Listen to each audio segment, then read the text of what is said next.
Hello students, good morning. और आप कैसे हैं?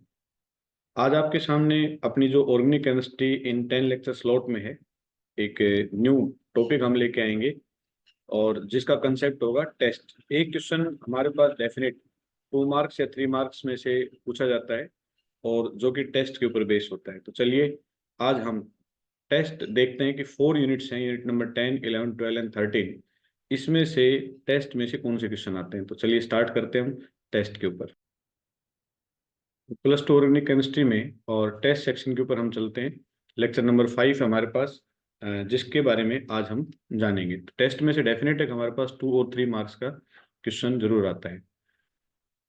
आप पीछे भी हम इसके बारे में जान चुके हैं कि ऑर्गेनिक केमिस्ट्री जो हम 10 लेक्चर शॉर्ट्स में पढ़ रहे हैं, उसके अंदर basically question reasoning, reaction mechanism, test, naming reaction, IPSC और कन्वर्जन सेक्शन से पूछे जाते हैं। और अभी हम ऑलरेडी रीजनिंग, रिएक्शन मैकेनिज्म के ऊपर क्वेश्चन लेक्चर्स हम बना चुके हैं और टेस्ट सेक्शन के ऊपर हम चल रहे हैं, हम थर्ड पार्ट के ऊपर। तो चलिए टेस्ट के अंदर हमारे पास कौन कौन से क्वेश्चंस होते हैं।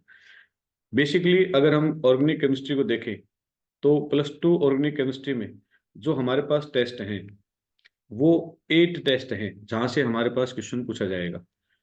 Lucas test, ferric chloride test, sodium bicarbonate test, iodoform test, Tollens reagent, Fehling test, carbylamine test, Hinsberg reagent और एजोडाई टेस्ट। ये अपने पास टोटल 9 टेस्ट है। और अगर आउट ऑफ 9 हमसे ये पूछा जाए कि सबसे ज्यादा हमारे पास एप्लीकेबल कौन सा होता है, तो देखो इसके चांस लगभग ये मान के चलिए 100% चांस है जिससे हम लगभग कंपाउंड्स हम सॉर्ट कर सकते हैं। उसके बाद अगर आगे नंबर आता है सेकंड, तो फिर उसके बाद सेकंड नंबर पे हमारे पास हिंसबर्ग रिएजेंट से क्वेश्चन पूछे जाते हैं, क्योंकि आयोडोफॉर्म जो टेस्ट है ये बेसिकली अल्कोहल को भी कवर करता है, इससे रिलेटेड क्वेश्चंस आते हैं, और ये कीटोन को भी कवर करता है। और जो हिंसबर्ग रिएजेंट या एजोडाई टेस्ट हैं या कार्बल अमाइन टेस्ट हैं, ये तीनों टेस्ट किसके ऊपर एप्लीकेबल होते हैं? अमीन के ऊपर एप्लीकेबल होते हैं। अगर हम बात करें लुकास टेस्ट, तो ये हमारे पास अल्कोहल के अंदर एप्लीकेबल होता है। फेरिक क्लोराइड टेस्ट, ये हमारे पास फिनोल पर एप्लीकेबल होता है। सोडियम बाई कार्बोक्सिलिक टेस्ट, ये कार्बोक्सिलिक के जो मेंबर होते हैं उनके अंदर एप्लीकेबल होता है। टूलेंस और फेलिंग टेस्ट, ये दोनों अल्डिहाइड के ऊपर एप्लीकेबल होते हैं। तो अगर हम जनरल कंसेप्ट दिमाग में रखें कौन सा टेस्ट किस कंपाउंड में एप्लीकेबल होगा, तो हम काफी हद तक प्रॉब्लम्स को सोल्व कर सकते हैं। यदि अमीन से रिलेटेड कोई भी टेस्ट आता है, केस आता है, तो हम इन तीनों टेस्ट को फॉलो करें। अल्डिहाइड अगर हमें डिस्टिंक्ट करवाया जाता है तो इन दोनों टेस्ट को हम आसानी से एप्लीकेबल करें। कीटोन का कोई केस आता है या अल्कोहल, बी स्पेसिफिक अल्कोहल, इस तरह का अल्कोहल होता है जिसके अंदर ये कंडीशंस हो, उस टाइम पे हम इस टेस्ट को एप्लीकेबल करते हैं। कार्बोक्सिलिक एसिड से रिलेटेड कोई भी केस मिलेगा उसको हम यहाँ करेंगे। और फिनोल का स्पेसिफिक टेस्ट होता है फेरिक क्लोराइड टेस्ट। और अल्कोहल के अंदर primary, secondary and tertiary distinct करने हो तो हमारे पास ये टेस्ट रहता है। तो ये जनरल आइडिया है जिन टेस्ट के बारे में हम स्टडी करेंगे। आगे हम एक एक टेस्ट के बारे में कंप्लीट पार्ट जानने की कोशिश करेंगे। तो लेट्स वी स्टार्ट। हमारे पास फर्स्ट टेस्ट आता है Lucas test. Lucas test very important है। ये एप्लीकेबल कहाँ होता है लुकास टेस्ट? ये अल्कोहल के अंदर एप्लीकेबल होता है। अल्कोहल में भी प्राइमरी, सेकेंडरी और टर्सरी अल्कोहल। आई थिंक ये कंसेप्ट आपको क्लियर होगा। अगर हमारे पास ओ एच जिस कार्बन से अटैच होता है वो फर्दर एक ही कार्बन से अटैच है तो प्राइमरी होता है। सेकेंडरी के केस में ओ एच जिस कार्बन से अटैच है that carbon further attach with 2 carbon atom, that is secondary. And functional group O H जिस कार्बन से अटैच है that carbon attach with the 3 carbon atom, that is called tertiary. तो primary, secondary और tertiary को distinct करने के लिए इस्तेमाल करते हैं। सेकेंड, लुकास रिएजेंट जो वेरी इंपॉर्टेंट पार्ट है इसका हमें याद रखना होता है। तो Lucas reagent is combination of concentrated HCl and zinc chloride, that is called Lucas reagent. Concentrated HCl and zinc chloride, इन दोनों का मिक्सचर होता है। जैसे इस लुकास रिएजेंट को हमने 3 टेस्ट ट्यूब ली, प्राइमरी, ये second, tertiary, secondary and primary. जैसे ही लुकास रिएजेंट को हम इस टेस्ट ट्यूब के अंदर डालेंगे, फिर इसके अंदर सेकेंडरी के अंदर ऐड करेंगे, टर्सरी के अंदर ऐड करेंगे, तो हमारे पास क्या होता है कि यहाँ जैसे प्राइमरी के अंदर ऐड करते हैं तो हमारे पास रिजल्ट आता है नो टर्बिडिटी। देख रहे हैं आप टेस्ट ट्यूब को, बिल्कुल साफ सुथरी टेस्ट ट्यूब है, किसी प्रकार कोई धुंधलापन नहीं है। इसका मतलब अगर ट्रांसपेरेंट सॉल्यूशन रहे ऐड करने के बाद, that is primary alcohol. Add करने के बाद अगर हमने लुकास रिएजेंट इसमें ऐड किया और हमारे पास जो टर्बिडिटी है, turbidity appear after 5 minutes, 5 minute के बाद टर्बिडिटी अपीयर होती है, that is called secondary alcohol. और अगर हमने लुकास रिएजेंट ऐड किया और टर्बिडिटी तुरंत डालते ही ये जैसे दिखाई दे रही है, तो टर्बिडिटी अपीयर, धुंधलापन आ जाता है, या उसके अंदर दिखाई देने लगता है, तो उस कंडीशन में तुरंत डालते आता है, that is called tertiary alcohol.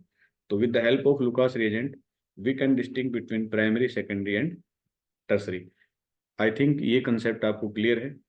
Now हम अगले टेस्ट के ऊपर चलते हैं, और नेक्स्ट टेस्ट हमारे पास है फेरिक क्लोराइड टेस्ट। हम पहले भी जान चुके हैं फेरिक क्लोराइड टेस्ट को हम बेसिकली कहाँ इस्तेमाल करते हैं।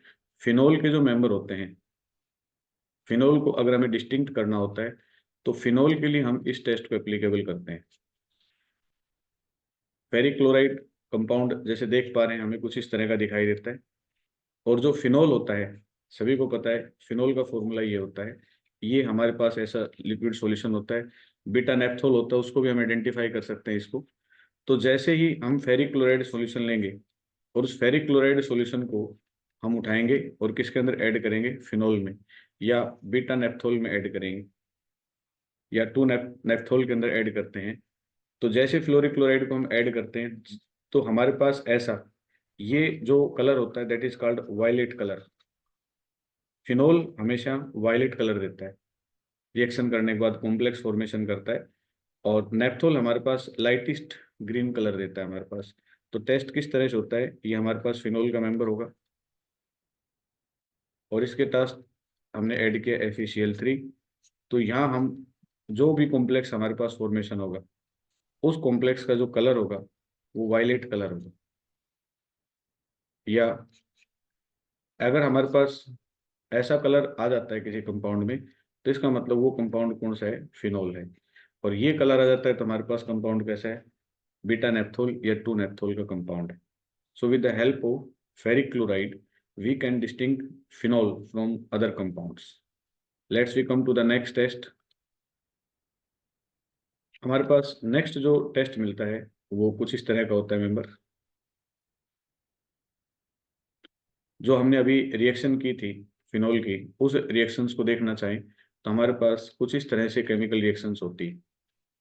ये फिनोल का मेंबर हमारे पास, इसमें हमने फेरिक क्लोराइड ऐड किया, तो ये कॉम्प्लेक्स जो फॉर्मेशन होता है आयरन फिनोल कॉम्प्लेक्स, आयरन क्या करता है, फिनोल के साथ कॉम्प्लेक्स फॉर्मेशन कर लेता है।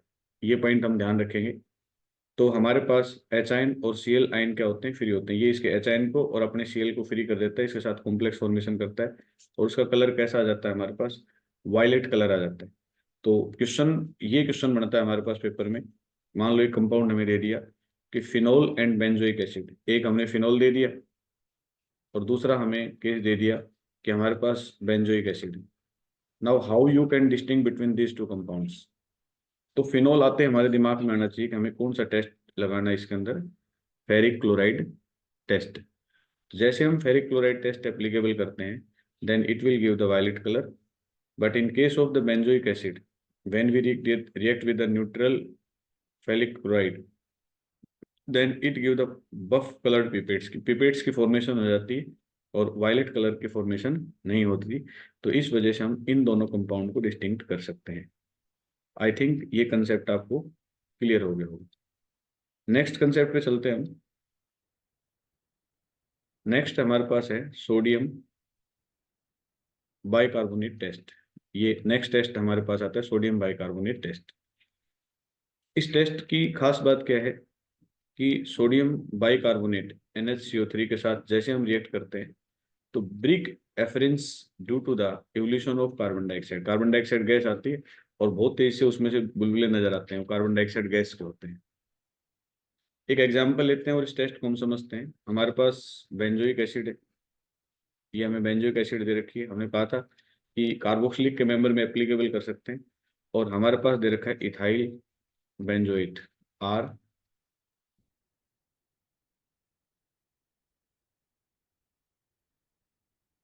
ये इथाइल बेंजोएट का मेंबर है हमारे पास। ये दोनों कंपाउंड हमें दे रखे हैं, ठीक है। तो हमें इनको डिस्टिंक्ट करना है। तो हमारे पास अगर कार्बोक्सिलिक का मेंबर है तो हम आंख बंद करके उसमें सोडियम बाइकार्बोनेट लगाएंगे। जैसे ही हमने बेंजोइक एसिड ली और बेंजोइक एसिड के अंदर हमने सोडियम बाइकार्बोनेट ऐड किया, then it will form a complex. कौन सा? ये सोडियम है, ये आसानी से हाइड्रोजन को लिबरेट करेगा and it will form sodium benzoate. और यहाँ से जो CO ग्रुप है that is carbon dioxide H2। This carbon dioxide produce the brisk effervescence. ये जो कार्बन डाइऑक्साइड आएगी इसकी वजह से ऐसे जैसे ही कोई हमारे पास टेस्ट ट्यूब होगी उस टेस्ट ट्यूब में डालेंगे आप, तो यहाँ से तेजी से ब्रिक एफरेंस आने स्टार्ट होंगे। This brisk effervescence are of the carbon dioxide. But in case of the second member ethyl benzoate, when we add the sodium bicarbonate, no efference due to the evolution of carbon dioxide. In that case, no carbon dioxide gas evolute. So we can distinguish between these two compounds by using the sodium bicarbonate test. Now we come to the next test, iodoform test. Very important, और आप बहुत सारे case इस test से help कर सकते हैं। Most important है। अगर हम इस टेस्ट को भी दिमाग में रख लें, बहुत सारे नहीं रखें, तो भी हम 101% है कि जो क्वेश्चन हमारे पास एप्लीकेबल होगा उसको हम आसानी से कर सकते हैं। इसकी खास बात क्या है इस टेस्ट की? इस टेस्ट की जो सबसे इम्पोर्टेंट बात है, ये जो स्टेटमेंट है इसी को मैं बताता हूँ कि जिन कंपाउंड्स के अंदर या तो हमारे पास एल्कोहल का कोई मेंबर है उसके अंदर ऐसा ग्रुप हो, या फिर हमारे पास जो सेकंड मेंबर कोई भी कीटोन का मेंबर है उसके अंदर ये ग्रुप, जिन कंपाउंड्स में ये ग्रुप प्रेजेंट होते हैं उनके अंदर ये टेस्ट एप्लीकेबल होता है। ये मोस्ट इंपॉर्टेंट कंसेप्ट है। और होता क्या है कि aldehyde and ketone have at least one methyl group है, वो लिंक्ड होना चाहिए किसके साथ? Carbonyl atom. ये देखो ये कार्बोनाइल एटम है, या फिर ऐसा कंपाउंड हो उसके साथ at least one methyl group link हो। तो ये आगे जब इसके अंदर हम केमिकल ऐड करते हैं, केमिकल क्या ऐड होता है इसके अंदर, इन दोनों के अंदर हम सोडियम हाइड्रोक्साइड प्लस आयोडीन का मिक्सचर ये ऐड करते हैं। और डायरेक्ट हम इसको ऐसे भी लिख सकते हैं NaOI। जैसे हम ऐड करते हैं तो इससे लिबरेट क्या होती है? इससे लिबरेट होती है CH3, that is called iodoform, and that iodoform have the yellow precipitate. यही इस टेस्ट की डिस्टिंक्शन।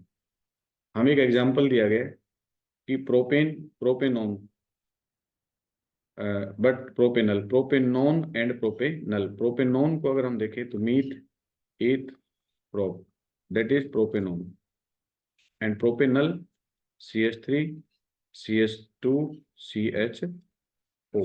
ये हम ऐसे भी लिख सकते हैं इसको, ये H लगा सकते हैं इसके साथ। हमें कहा गया कि इन दोनों कंपाउंड को आप डिस्टिंक्ट कीजिए। तो हम दोनों कंपाउंड्स में ध्यान से देखें तो इसके अंदर अगर इस ग्रुप में देखते हैं तो ये हमारे पास ग्रुप मौजूद है और इसके अंदर ये नहीं है। तो जिसके अंदर ये मौजूद है वो आयोडोफॉर्म टेस्ट देगा और ये सेकंड मेंबर नहीं देगा। इसलिए जब हम इस मेंबर के अंदर, ये प्रोपेनोन है और इसमें जब हम NaOI ऐड करते हैं then it will give CH3CONA और CHI3 आयोडोफॉर्म। ये सबसे इंपॉर्टेंट है। प्लस साइड प्रोडक्ट हमारे पास आते हैं येलो प्रेसिपिटेट। बट इस केस में अगर हम NaOI ऐड करें तो हम रिजल्ट में क्या लिखेंगे? No CHI3 form. जब ये फॉर्म नहीं होगा तो हमारे पास क्या होंगे? No yellow precipitate. किसी प्रकार के हमें येलो प्रेसिपिटेट भी नहीं मिलेंगे। इस तरह से हम इसको डिस्टिंक्ट कर सकते हैं। नेक्स्ट मेंबर हमें जो दे रखा है, ये दे रखा है second member acetophenone and benzophenone. तो फिनोन तो ये फिनाइल है और एसिटोफिनोन ये है हमारे पास एसिटोफिनोन, ये एसिटोफिनोन का मेंबर है। और बेंजोफिनोन का मेंबर कैसा होता है? ये फिनोन फिनोल फिनाइल प्लस ओन और बेंजो C6H5।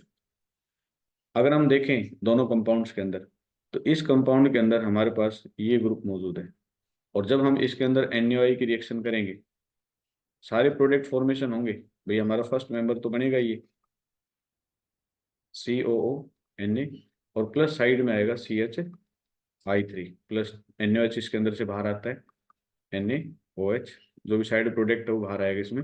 तो ये जो है ये बनाएगा येलो प्रेसिपिटेट आयोडोफॉर्म। लेकिन अगर ये रिएक्शन सेम रिएक्शन हम NaOI की यहाँ करें, तो हम स्पष्ट लिख सकते हैं कि नो CH3 फॉर्म। जब ये बनेगा ही नहीं तो नो येलो प्रेसिपिटेट, ये बनेंगे नहीं। इस तरह से हम इस कंपाउंड को डिस्टिंक्ट कर सकते हैं।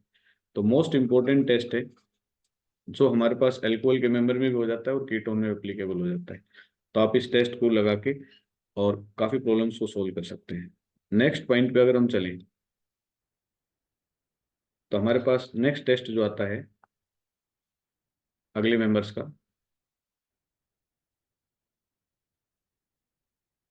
टूलेंस टेस्ट आता है। आइडोफॉर्म टेस्ट के तुरंत बाद हमारे पास आता है टूलेंस। टूलेंस और फेलिंग ये दोनों अल्डिहाइड में एप्लीकेबल होते हैं। दोनों टेस्ट की खास बात है। तो यहाँ जो हमारे पास टूलेंस रिएजेंट है ये अल्डिहाइड के अंदर एप्लीकेबल होगा, और वो अल्डिहाइड हमारे पास एलिफेटिक भी हो सकता है, और अल्डिहाइड हमारे पास क्या हो सकता है, एरोमेटिक। दोनों के अंदर एप्लीकेबल है। एलिफेटिक का मतलब होता है कि हमारे पास इस तरह का केस हो, और एरोमेटिक आपको क्लियर है कि हमारे पास इस तरह का केस हो। दोनों के अंदर ये एप्लीकेबल होता है। ठीक है।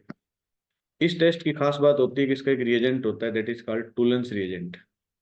अब जो टूलेंस रिएजेंट होता है वो अमोनिकल सिल्वर नाइट्रेट होता है। ये देखो अमोनिकल सिल्वर नाइट्रेट, और उसका फॉर्मूला हमारे पास ये होता है अमोनिकल सिल्वर नाइट्रेट का AgNH3 की twice positive.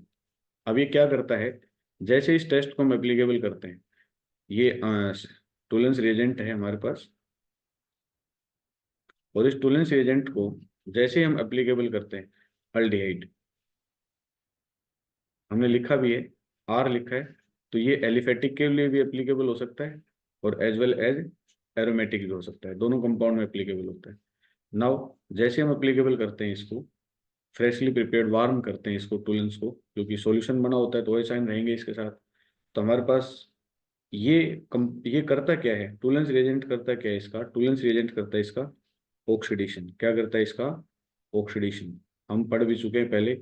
The aldehyde are oxidise, और अगर अल्डिहाइड का ऑक्सीडेशन होता है तो किस में कन्वर्ट हो जाता है, कार्बोक्सिलिक एसिड में। इसका ऑक्सीडेशन करता है, कार्बोक्सिलिक एसिड में बदल जाता है। साथ में यहाँ हमारे पास सिल्वर आता है, वाटर मॉलिक्यूल्स आते हैं, और अमोनिया गैस प्रोड्यूस होती है। ये जो सिल्वर हमारे पास प्रोड्यूस होता है, ये अपने पास जो कंपाउंड दे रखा है हमारे पास, जनरल कोई भी हमारे पास एल्कोहल इथेन अल्डिहाइड का मेंबर है ये, ओके। और अल्डिहाइड जो हमारे पास है वो ट्रांसपेरेंट नजर आ रहा है आपको, ये देख देख पा रहे हैं, तो ट्रांसपेरेंट है। लेकिन जैसे इस अल्डिहाइड के अंदर हमने क्या ऐड किया, इसके अंदर हमने ऐड किया टूलेंस रिएजेंट। क्या ऐड किया इसके अंदर हमने, टूलेंस रिएजेंट। तो आफ्टर सम टाइम हमें इस तरह से नजर आएगा। ये जो आप चमक देख रहे हैं, ये सिल्वर मिरर आप देख पा रहे हैं, ये सिल्वर मिरर किसकी वजह से, वो सिल्वर की वजह से, ये जो Ag प्रोड्यूस होता है उसकी वजह से। तो हमें टेस्ट ट्यूब कुछ ऐसे नजर आने लगेगी। लेकिन वो मेंबर कैसा होना चाहिए, अगर अल्डिहाइड का मेंबर होगा तो इस तरह से नजर आएगा, अल्डिहाइड का नहीं होगा तो हमारे पास ये सिल्वर मिरर कंडीशन नजर नहीं आएगी। इस तरह से हम टूलेंस रिएजेंट से अल्डिहाइड को डिस्टिंक्ट कर सकते हैं अदर मेंबर से। नेक्स्ट अगर हम इसके अंदर मेंबर लेके चलें, तो हमारे पास होता है फेलिंग सॉल्यूशन। लेकिन इसकी खास बात है, इसकी फेलिंग सॉल्यूशन जो है उसके अंदर खास बात क्या है, एप्लीकेबल तो अल्डिहाइड में ही है, ये भी अल्डिहाइड में एप्लीकेबल। लेकिन यहाँ अगर आप इस पॉइंट को देखें, aromatic aldehyde do not respond this test.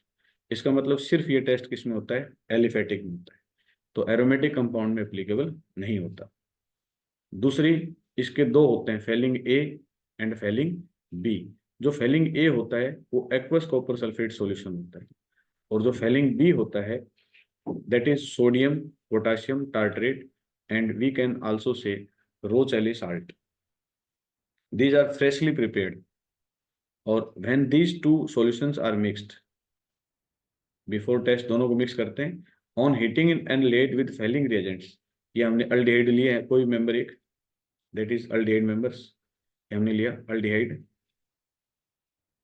और जैसे इसको हमने, ये हमारे पास ए और बी का मिक्सचर है, that is Fehling A and plus Fehling B, इसका मिक्सचर हमारे पास है, ठीक है। तो ये फेलिंग बी का मिक्सचर है, तो इसको अगर हम एप्लीकेबल करते हैं, दोनों को फेलिंग ए और बी को मिक्स करके एप्लीकेबल करते हैं, that is also oxidising agent, ये ऑक्सीडाइजिंग एजेंट, ये ऑक्सीडेशन होगा, और हमें पता है अगर अल्डिहाइड का ऑक्सीडेशन हुआ तो किसमें बदलेगा, कार्बोक्सिलिक एसिड, किसमें बदलेगा, carboxylic acid plus cupric oxide plus water, that cupric oxide give red brown precipitate. तो अगर अल्डिहाइड हमारे पास एलिफेटिक हुआ और इस रिएजेंट से मिक्स किया तो हमारे पास ये आंसर प्राप्त होगा। एक एग्जांपल दे भी रखा आपको, एसिटोफिनोन एंड बेंजोफिनोन। तो एसिटोफिनोन और बेंजोफिनोन में हम बता सकते हैं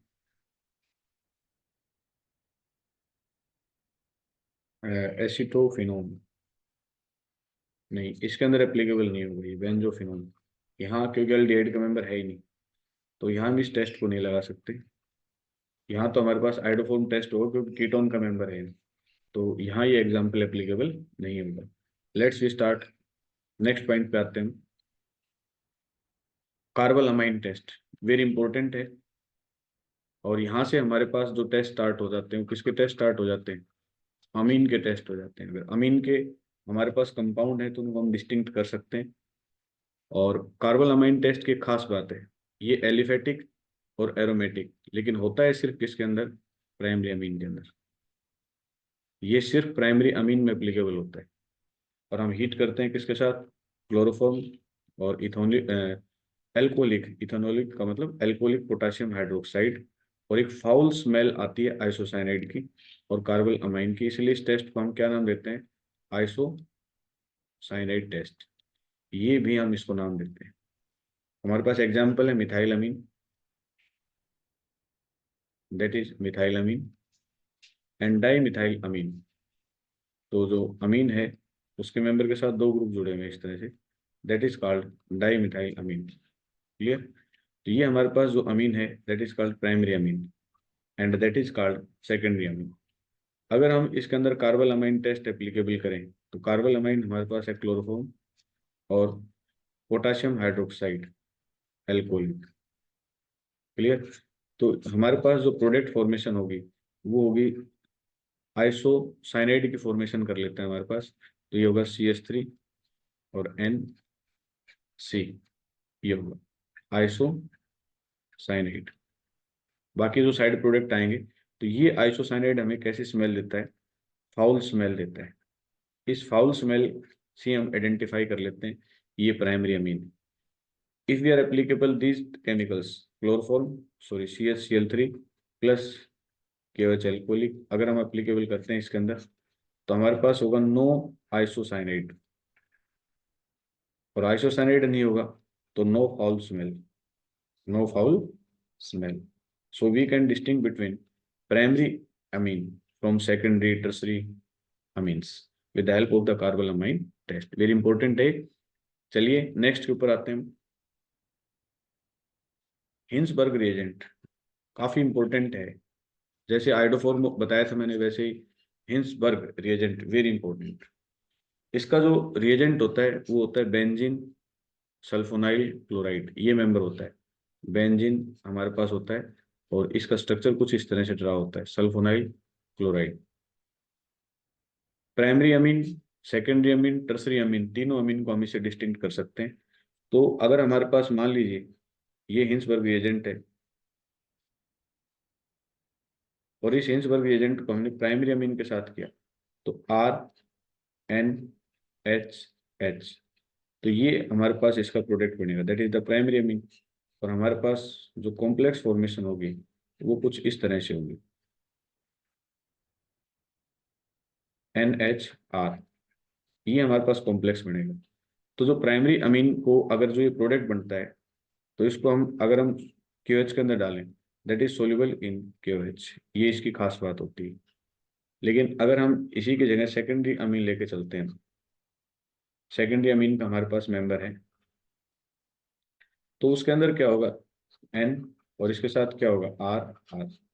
तो ये हमारे पास सेकेंडरी अमीन होगा, और इस सेकेंडरी अमीन में ये अपने पास क्या बनेगा, ये मेंबर्स बनेंगे। ठीक है, NR, ये कॉम्प्लेक्स बनेगा, लेकिन this complex is insoluble in KOH। ये आइडेंटिफिकेशन होती है। लेकिन अगर हम टर्सरी अमीन, देखो इस टेस्ट की खास बात क्या है, इससे हम प्राइमरी, सेकेंडरी और टर्सरी तीनों अमीन जो है वो हम डिस्टिंक्ट कर सकते हैं। लेकिन कार्बल अमीन से सिर्फ हम प्राइमरी अमीन डिस्टिंक्ट कर पा रहे थे, सेकेंडरी और टर्सरी के केस नहीं थे। लेकिन अगर इसी के अंदर हम टर्सरी अमीन लेके चलें, तो ये हमारे पास हिंसबर्ग रिएजेंट है, और इस हिंसबर्ग रिएजेंट में हमने टर्सरी अमीन ली। ये हमारे पास N, ये R, ये R और ये R। ये अमीन कौन सी होगी, टर्सरी।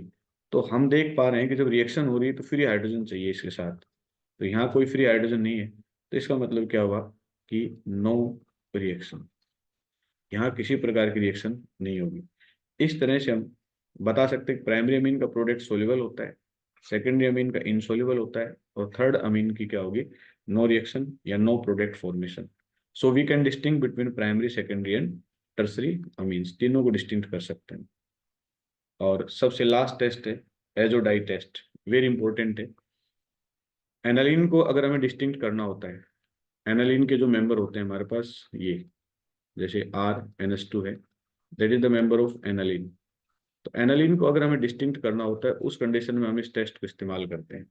जैसे हमें केस भी दे रखा है, ये हमारे पास मिथाइल अमीन और ये हमारे पास एनालिन है। देखा जाए तो दोनों के दोनों प्राइमरी अमीन है, तो प्राइमरी अमीन है तो यहाँ तो कार्बल अमाइन तो लगा नहीं सकते, दोनों ही प्राइमरी अमीन है तो हिंसबर्ग भी नहीं लग सकता। तो फिर हम इसको किससे डिस्टिंक्ट करेंगे, एजोडाई टेस्ट से डिस्टिंक्ट करेंगे। कैसे टेस्ट से डिस्टिंक्ट करते हैं एजोडाई टेस्ट से, तो हम अमीन का कोई भी मेंबर है हमारे पास, उसको लेके चलेंगे। ये हमारे पास अमीन का मेंबर है NH2। तो हमारे पास जो रिएक्शंस होती है वो किसके साथ होती है, डाइजोनियम साल्ट की रिएक्शन करवाते हैं, हम इसको डाइजोनियम साल्ट से कन्वर्ट करके चलते हैं, तो उसके साथ हम इसकी रिएक्शंस करके लेके चलेंगे। ठीक है, तो हमारे पास क्या होगा, इस अमीन को हम सबसे पहले डाइजोनियम साल्ट में कन्वर्ट करेंगे, NaNO2 HCl, और इसको हीट करेंगे तो ये हमारे पास कन्वर्ट हो जाएगा इसके अंदर,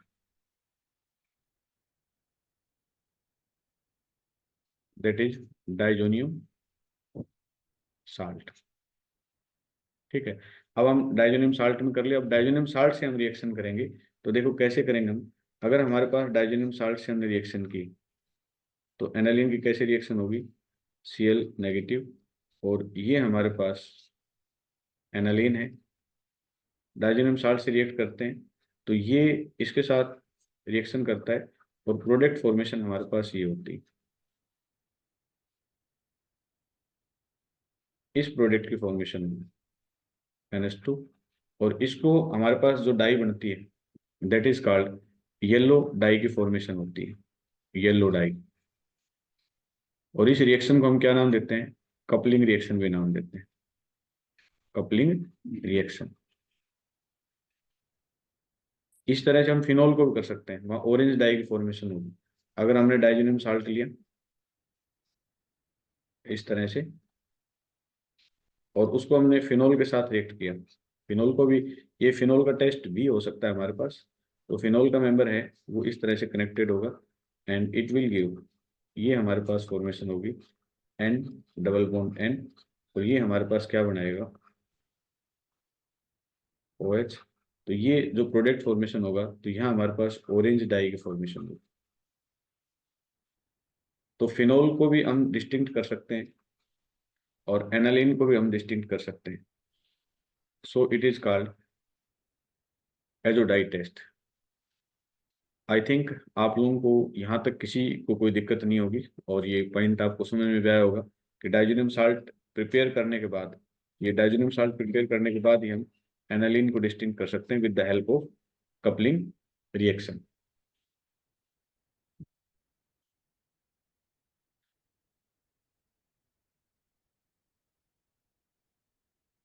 तो आज जो हमने टेस्ट के बारे में पढ़ा और प्रॉब्लम्स भी उसमें देखी, तो आप अपनी एनसीईआरटी बुक में अगर आप जाएंगे तो हमारे पास टेस्ट कहाँ है। टेस्ट एनसीईआरटी एक्सरसाइज अगर हम अल्डिहाइड कीटोन कार्बोक्सिलिक में देखें तो 13 क्वेश्चन एनसीईआरटी एक्सरसाइज का, 13-14। और अगर हम अमीन में देखें, अमीन में एनसीईआरटी एक्सरसाइज का सेकंड क्वेश्चन। अगर हम इन दोनों क्वेश्चंस को भी लगा लें, टोटल हमारे पास 10 to 15 प्रॉब्लम्स हैं। तो इनसे बाहर हमारे पास बोर्ड एग्जाम में कोई क्वेश्चन नहीं आता है, और डेफिनेट है कि यहाँ से आपका 2 और 3 मार्क्स का क्वेश्चन कवर होता है। तो आज का लेक्चर हम यहीं फिनिश करते हैं। Thank you.